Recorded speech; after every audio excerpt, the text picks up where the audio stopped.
आ जाता है देहात में ना, रोए के रहनी तले अखिए खुदा गई। हम लोग एक अपनी दुनिया बसाएंगे, समझ आ गया कि नहीं? हम लोग क्या करेंगे, एक अलग दुनिया। 1918 में ही हो गया था।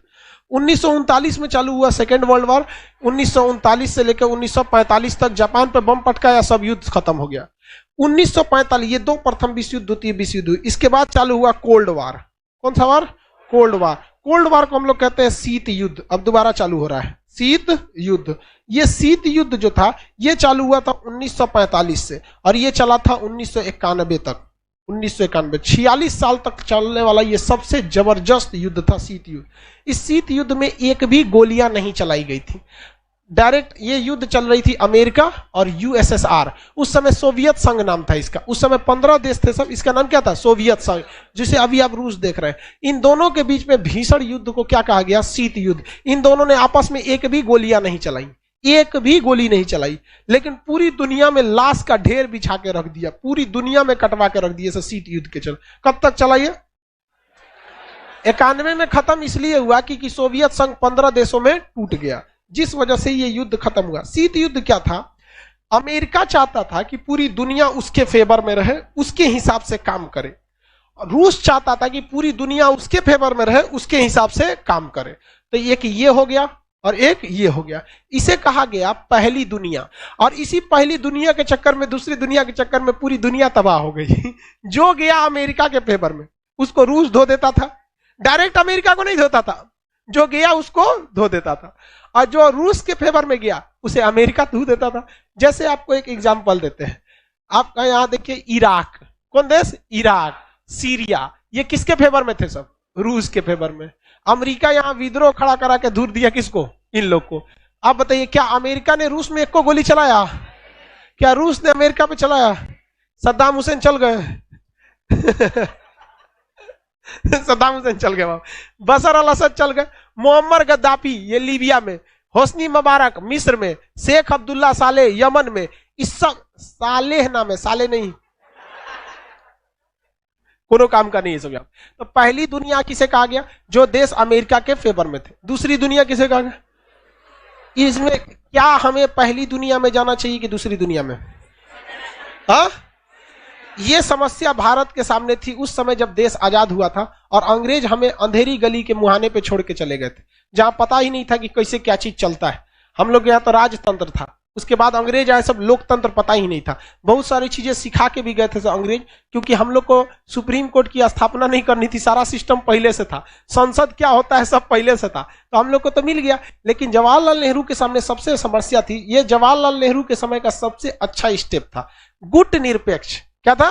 गुट निरपेक्ष। हम किसी दुनिया में नहीं रहेंगे, हम लोग एक अपनी दुनिया बसाएंगे। समझ आ गया कि नहीं? हम लोग क्या करेंगे? एक अलग दुनिया। अलगी दुनिया का नाम रह गया तीसरी दुनिया। कौन सा दुनिया? तीसरी दुनिया। इस तीसरी दुनिया में जवाहरलाल नेहरू अकेले पड़ गए थे, इसलिए उन्होंने क्या किया कि भारत से तो जवाहरलाल नेहरू ही नेतृत्व कर रहे थे। अब जैसे मान के चले विदेश में जाएंगे तो नरेंद्र मोदी माने भारत हो जाएगा, समझ आ रहा है कि नहीं? तो जवाहरलाल नेहरू यहां से किए, मिस्र को कहें कि देख भैया तू बर्बाद हो जाएगा, तू मेरे साथ है, और इंडोनेशिया को अपने साथ ले लिए और यूगोस्लाविया को अपने साथ ले लिए। 4 गो देश के प्रधानमंत्री। इसका नाम था अहमद, यहाँ के राजा का नाम क्या था? अहमद। यहाँ पे नेहरू, यहाँ पर मिस्र में कर्नल नासिर, इन्हीं के नाम पर नासिर झील है, कर्नल नासिर। और मार्शल टीटो, यहाँ पे कौन थे? Marshal Tito. 4 लोगों का ग्रुप बनाया। कौन सा ग्रुप? 4 लोग। याद रखिए भैया, गुट निरपेक्ष non aliasing movement, non aliasing movement 1961, non aliasing movement 1961। हम किसी भी गुट में नहीं है, इसे कहा गया गुट निरपेक्ष। कौन सा? गुट निरपेक्ष। गुट निरपेक्ष आंदोलन 1960 से 61 का सबसे बड़ा आंदोलन था। कब चालू किया गया? 60 से 61 के बीच में। गुट निरपेक्ष आंदोलन किसने चालू किया? जवाहरलाल नेहरू। इन्होंने कहा कि हम किसी भी गुट में नहीं रहेंगे, क्योंकि गुट के चक्कर में हम बर्बाद हो जाएंगे। अब बताइए, अगर ये आंदोलन अकेले नेहरू चालू किए रहते तो दिक्कत हो जाता भाई, अकेले सबके निशाने पे हम आ जाते कि ढेर होशियार बन रहा है, क्या पता ब्रिटेन से आजाद होकर अमेरिका या फ्रांस रूस के गुलाम हो जाते, और हो जाते तो कोई बहुत बड़ा बात नहीं था। आज भी हम लोग रूस और अमेरिका के इतना पावरफुल थोड़े हैं आज के वक्त में भी, उस वक्त की तो बातें छोड़ दीजिए। तो नॉन एलाइजिंग मूवमेंट चालू कर दिया गया, हम किसी भी गुट में नहीं है। इसे कहा गया तीसरी दुनिया। कौन सी दुनिया? तीसरी दुनिया। इसी को कहते हैं दक्षिणी दुनिया। कौन दुनिया? दक्षिणी दुनिया। इसी को कहते हैं विकासशील देश, कि अभी ये डेवलपिंग फेज में है। तो डेवलपिंग फेज होने की वजह से चक्कर पकड़ नहीं करना चाहिए। तो जवाहरलाल नेहरू ने क्या चालू किया? गुट निरपेक्ष, और भारत किसी भी पक्ष में नहीं गया। लेकिन एक बात पता था भारत को कि हमेशा कोई ना कोई ऐसा शक्तिशाली आदमी से पहुंच बनाए रखो कि जरूरत पड़ने पर वो काम आ सके। तो चुपके से समझौता किससे हो गया था? रूस से, कि भैया हम लोग कभी कभी भाई भाई की तरह रहेंगे, लेकिन दुनिया के सामने क्या रहेंगे? गुट निरपेक्ष। हाथी के दांत दिखाने की और खाने की ओर। हम लोग किसमें थे? गुट निरपेक्ष। लेकिन रियल में किसके साथ थे? रूस के साथ। लेकिन हमारी नीति हमेशा स्वतंत्र रही थी। ऐसा नहीं था कि रूस ने जो बोल दिया हम वही करेंगे। हम लोग अपना सोच समझ के रखते थे। इस बीच में रूस के साथ एक दगाबाजी हो गई। प्रकृति ने धोखा दे दिया रूस को।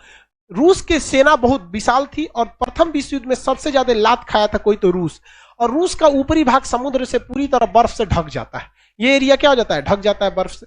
अब बर्फ से ढक जाने की वजह से इस एरिया से आप नौसेना नहीं ले जा सकते हैं। और दूर की लड़ाई में जब भी काम आएगी तो नौसेना काम आएगी, एयरफोर्स काम नहीं आती है। आप खुद देखिए ना, फ्रांस है ना, फ्रांस और ये भारत है, यहां से राफेल जहाज आ रहा था तो दुबई में रुक के तेल भरा, और के बाद भारत में आया। डायरेक्ट आ जाए? आएंगे नहीं। और पायलट का हालत खराब हो गया, बाप रे बड़ी दूर से आ रहे हैं। दूर की लड़ाई में एयरफोर्स काम नहीं आती है, स्ट्राइक के काम में आती है एयरफोर्स। एयरफोर्स को पास में रखे रहिए, जहां लड़ाई हो रहा है ना वहां से 100-200 किलोमीटर दूर रखिए। अब मेन स्ट्राइक में तबातोड़ मार के चली जाती है, वो बढ़त देने का काम करती है एयरफोर्स। बड़ी लड़ाई में नहीं आएगी, मतलब आपको लगेगा दूर की लड़ाई में काम आ जाए तो नहीं आएगी। अब थल सेना वो तो जाएगी 3 महीना बाद। वहां पे कौन काम आता है? नौसेना। नौसेना की जहाजें इतनी बड़ी रहती हैं जिसका कोई हद नहीं। भाई एक पूरा का पूरा शहर बना रहता है उसमें। अब पूरी नौसेना की जहाजें क्या होती हैं? बहुत बड़ी होती हैं। नौसेना की जहाज में बैठिए, सारे लोग की नौसेना बैठेगी, नौसेना यहाँ ले आके अपनी जहाजें लगा देंगे सब लाइन से।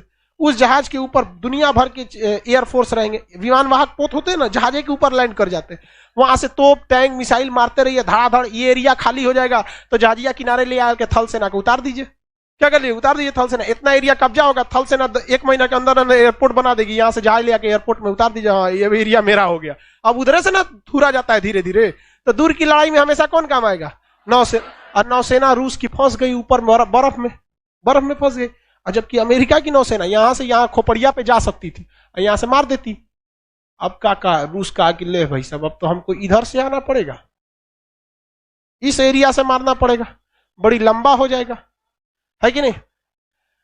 अमेरिका दिमाग लगाया कि इधर कहीं अगर हमको एक ऐसा सेना का अड्डा मिल जाए जहां से हम पता कर ले कि कितना जहाज निकली हैं सब इधर से, तो यहां हम पहले से तैयारी में बैठल रहेंगे। आओ ससुरा, दूसरे के खेत में लड़ाई होगा, जीत गए तो वो फायदा, खेत जरल तो उसका। है कि नहीं? यहां पहुंचना ही नहीं देंगे, पहुंचे होगा। अब भारत और चीन के बीच में लड़ाई अगर जापान में हो तो क्या दिक्कत है? चलो लड़ते हैं वहां पे।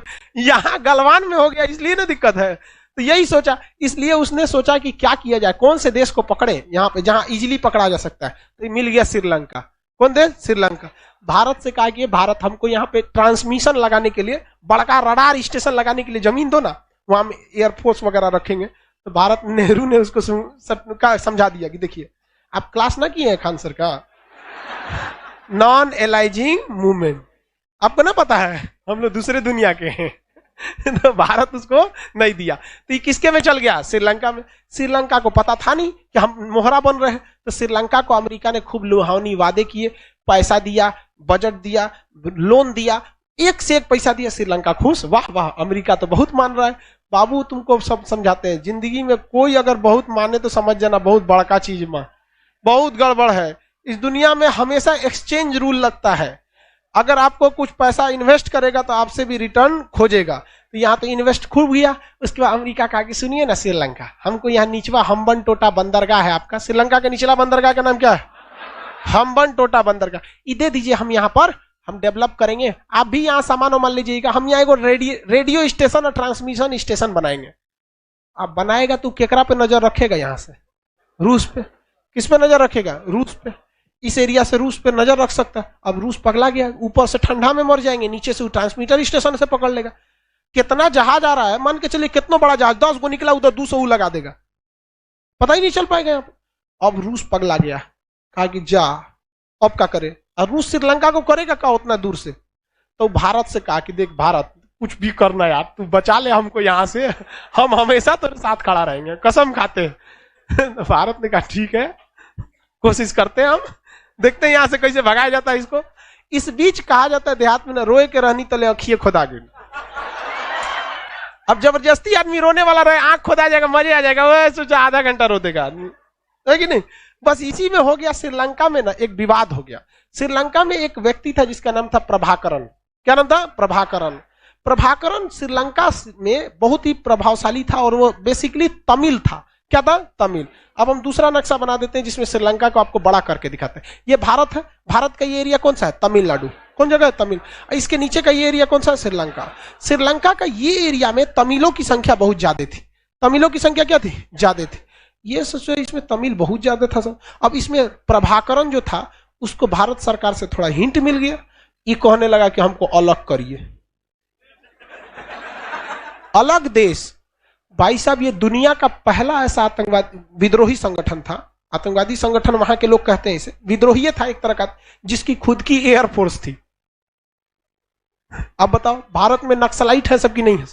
बंदूकें लेके ना घूमते से क्या होगा? जिस दिन एयरफोर्स लेके घूमेंगे से, हेलीकॉप्टर लेके, हट जाओ इधर, खाली कर दो, धक धक धक धक धक धक, नक्सलाइट आए। सोचा हम लोग की सेना कभी इस तरह नहीं की है। अगर ये इस तरह करने लगे सब तो क्या होगा?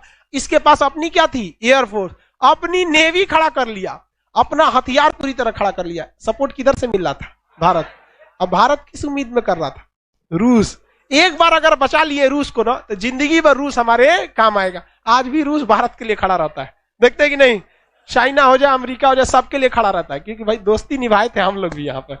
तो भारत सरकार ने भी बहुत हेल्प किया। ये हमारी सबसे बड़ी विदेश नीति में एक तरह से कहिए हमारे ऊपर भी दाग है। लेकिन हम आपको क्या बताएं, अंतर्राष्ट्रीय संबंध में कोई किसी का दोस्त नहीं, कोई किसी का दुश्मन नहीं। हम लोगों ने क्या कर दिया? चढ़ा दिया यहाँ पर इन लोग को, प्रभाकरण को।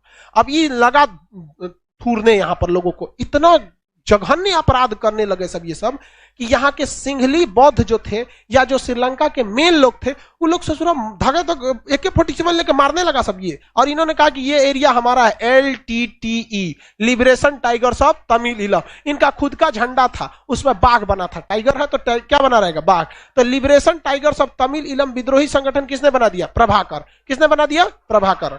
प्रभाकर नहीं, प्रभाकरण। क्या बनाया? प्रभाकरण। प्रभाकरण। प्रभाकरण ने इसने चालू कर दिया। इतना भयानक विद्रोह हुआ कि श्रीलंका सरकार पागल हो गई, पूरी तरह से क्या हो गई? पागल हो गई। अब भारत सरकार ने भी नहीं सोचा था कि इतना खतरनाक कांड करेगा। ये यहां से बढ़ते बढ़ते ज्यादातर श्रीलंका के एरिया पे कब्जा कर लिया।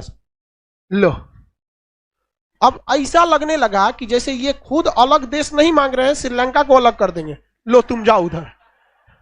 अब भीषण बवाल हो गया। श्रीलंका भी धीरे धीरे समझ रहा था कि आखिर मैटर क्या है। श्रीलंका भारत से कहा कि भाई आप ये लिट्टे को प्लीज समझाइए, ऐसा नहीं होना चाहिए, हम आप जो कहेंगे हम आपकी बात मानेंगे। तो भारत का प्लानिंग क्या था पता ही है? क्या जी? ये वाला आप बंद, यहाँ का ट्रांसमीटर स्टेशन क्या कीजिए? कैंसिल कर, हटाइए यहाँ से अमेरिका को, बाकी हम शांत करा देंगे। और भारत खुद चाहता था शांत कराना। रीजन क्या था कि ये एक बहुत दूरदर्शिता में देखेंगे तो खतरनाक हो सकता था खुद भारत के लिए। अगर वहां LTT सक्सेस हो जाती, अगर बाय द वे LTT क्या हो जाती? सक्सेस हो जाती, और वहां एक अलग देश बना लेते, तो आगे समझिए भारत के लिए क्या होता कि ये तमिल वाले भी तमिल वालों का भी लगाव इनसे बहुत अच्छा खासा हो जाता है। आज भी अगर भारत सरकार LTT के लिए कुछ अच्छा काम करती है, मतलब श्रीलंका के लिए कोई अच्छा काम करती है, तो ये विरोध करता है सब भारत सरकार। मनमोहन सिंह जब सरकार चला रहे थे तो गठबंधन की सरकार थी, मनमोहन सिंह की, मोदी जी की तरह बहुमत की सरकार नहीं थी। मनमोहन सिंह श्रीलंका से जब बातचीत करने गए तो इन्होंने गठबंधन तोड़ लिया कि काहे बतिया रहे हैं उससे। समझ में आ गया? चेन्नई में मैच होने वाला था, श्रीलंका के खिलाड़ी आने वाले थे, विरोध कर दिया कि यहाँ श्रीलंका के खिलाड़ी नहीं खेलेगा सब तमिलनाडु में। तो तमिलनाडु इसमें बड़ी विवाद चलता है। तो दूरदर्शिता देखिए, हमेशा देश के बारे में सोचना चाहिए कि हमारे देश के लिए खतरा हो जाता है। ये हो जाता है एक नया कश्मीर मुद्दा कि पास में रह के आप किसका फेवर करने लगी? पाकिस्तान का। धीरे धीरे ऐसा मुद्दा होने लगता। आज फ्यूचर में ऐसा नहीं कि हो गया था, लेकिन ये दिक्कत था। तो खुद उस समय सोच रही थी इंदिरा गांधी की ऐसा ना हो। तो भाई भारत सरकार ने इनको कहा कि ठीक है तुम हटाओ, हम श्रीलंका को यहाँ से, किसको भगा दो? यहाँ से अमेरिका को भगा दो, बाकी बात है हम क्या कर लेंगे, संभाल लेंगे यहाँ पे। तो यहाँ से अमेरिका का बोरिया बिस्तर समटा गया। रूस ने भारत से कहा कि जिंदगी में तुमको कभी जरूरत पड़ेगा ना तुम एक बार हमरा याद करियो, हम हमेशा तुम्हारे साथ हैं। तो भारत ने भी कहा कि ठीक है, जरूरत पड़ेगा तो बताइए करेंगे। भारत सरकार ने यहाँ अपनी सेना भेजा। भारत सरकार ने क्या भेजा? सेना। राजीव गांधी थे उस समय प्रधानमंत्री, सेना भेजे, और राजीव गांधी के कहने पर यहाँ पर भारतीय सेना गई और लिबरेशन टाइगर्स और तमिल इलम के जितने आतंकवादी थे सबको धंधना के भून भान के खत्म कर दिया। अब भाई तू कितनों हो तो विद्रोही ना हो, भारत की फौज के आगे क्या करोगे? हाँ, ऐसा ऐसा बहुते विद्रोह भारत ने कश्मीर में शांत किया है, शांत करा दिया। अब प्रभाकर पगला गया, मरा गया प्रभाकर वगैरह सब कहे कि ससुराई तो धोखा दिया हम लोग को लग रहा था देश बनाएगा, ये तो दूसरे मैटर के लिए निपटा के चल गया। उन लोगों ने कहा कि ना छोड़ेंगे राजीव गांधी। अब डबल समस्या। श्रीलंका के लोग भी भली भांति समझ रहे थे कि शुरुआत में लिट्टे को समर्थन किसने दिया था? भारत। अब भारत दोनों ओर से गया। श्रीलंका के लोग को भी पता था कि लिट्टे को पहले चढ़ाया कौन? भारत। और लिट्टे को भी पता था चढ़ा के हमको मारा कौन? भारत। तो भारत किसका दुश्मन हो गया? दोनों का। अब जब वहां गए थे राजीव गांधी सलामी लेने, तो श्रीलंका के सेना का एक जवान था।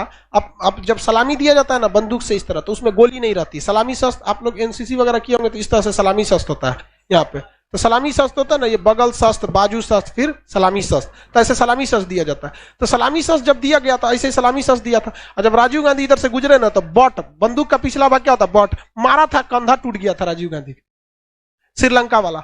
और इधर तो श्रीलंका से तो दुश्मनी हो ही गई थी, और इधर जो लिट्टे वाले थे सब, इन्होंने किसको टारगेट ले लिया? राजीव गांधी को। और राजीव गांधी को बम से उड़वा दिया लिट्टे वालों ने। एक नलिनी नाम की महिला थी, अपने शरीर में बम बांध के आई और राजीव गांधी के पैर छूने गई, अब उसमें बम बंधा हुआ था, अपने साथे उड़ा दी, चिथड़ा उड़ा दी। समझ आ गया कि नहीं? मद्रास में उस समय चेन्नई का नाम क्या था? मद्रास वगैरह। बहुत भीषण उनकी जान चली गई। अब भारत के सामने एक समस्या ये आ गई कि अमेरिका ससुरा हम लोग को टारगेट ले लिया कि तुम ही चोट्टा हटाया है यहां से। अब भारत सरकार फिर टेंशन में आ गई कि हम तो इससे दोस्ती तो हो गया, लेकिन वो पागल थोड़ी है अमेरिका। अमेरिका क्या कहेगा? तो अब भारत से दुश्मनी ले लिया। अब कहा कि भारत तुमको भी नहीं छोड़ेंगे। इधर चीन खूब खुश हो गया, हाँ आओ आओ, हमारी सीधाने आ रहे थे ना, आओ। अब अमेरिका का अगला नजर आया नेपाल। किसका नजर आया? नेपाल। अब नेपाल के राजा को ही फुसलाना चालू किया।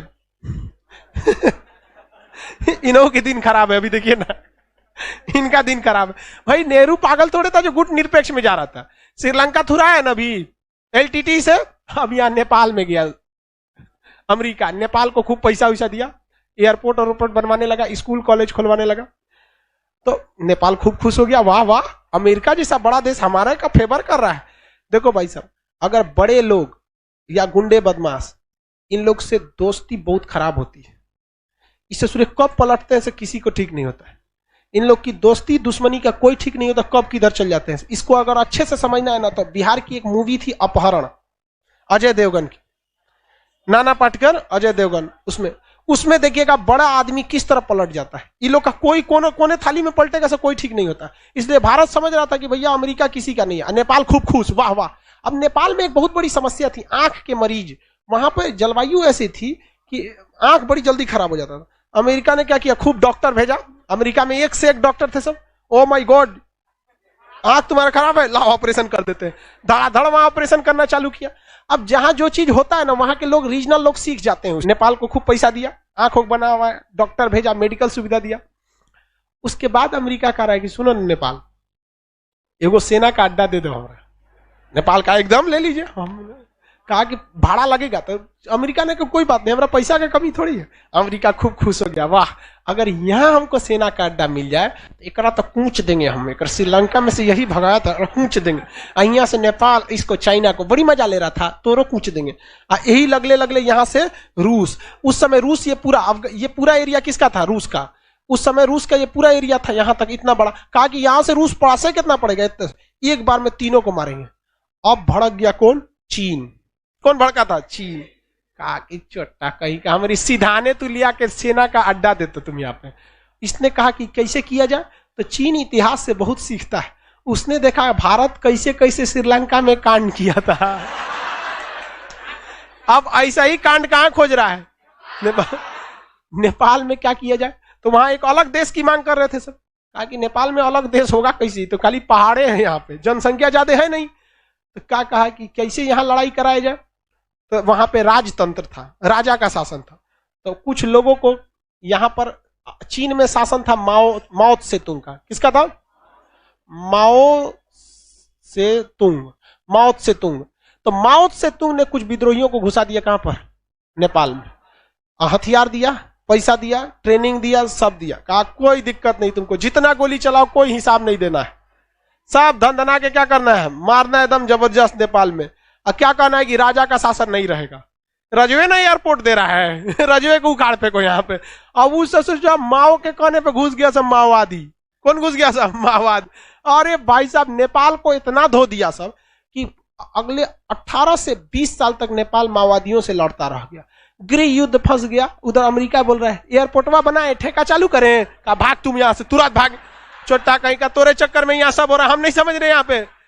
अब वो बेचारा नेपाल के राजा चीन से कह रहा है कि अब देखिए हम अमेरिका को भगा दिए, यहाँ जैसे श्रीलंका भी भगा दिया था, तो भारत वहां लिट्टे को खत्म किया था ना, आप भी माओवादी को खत्म कर दीजिए। कहा कि वो सब भूल जाओ, माओवादी मेरा है ही नहीं, छोड़ दिया नेपालवा, चाइना वहां पे। अब पूरी तरह तबाह हो गए सब। अब वही माओवादी इधर से घुस गए सब किधर, बंगाल होते हुए छत्तीसगढ़ में। उन्हीं का एक तो अलग स्ट्रेन है, उसी विचारधारा से नक्सलवाद, ये सब चीजें अलग अलग घुस गए सब यहाँ पर। तो ये शीत युद्ध देखिए कितना खतरनाक था। अमेरिका के लिए दुश्मन बहुत बनते गए सब, भारत चीन, रूस, इसको कहा गया शीत युद्ध। आप बताओ नेपाल में इतनी लाशें गिरी, क्या इसके लिए नेपाल जिम्मेदार था? अमेरिका। चाइना में जो श्रीलंका में हुआ उसके लिए अमेरिका। तो शीत युद्ध कब से चालू हुआ था? 1945 के बाद।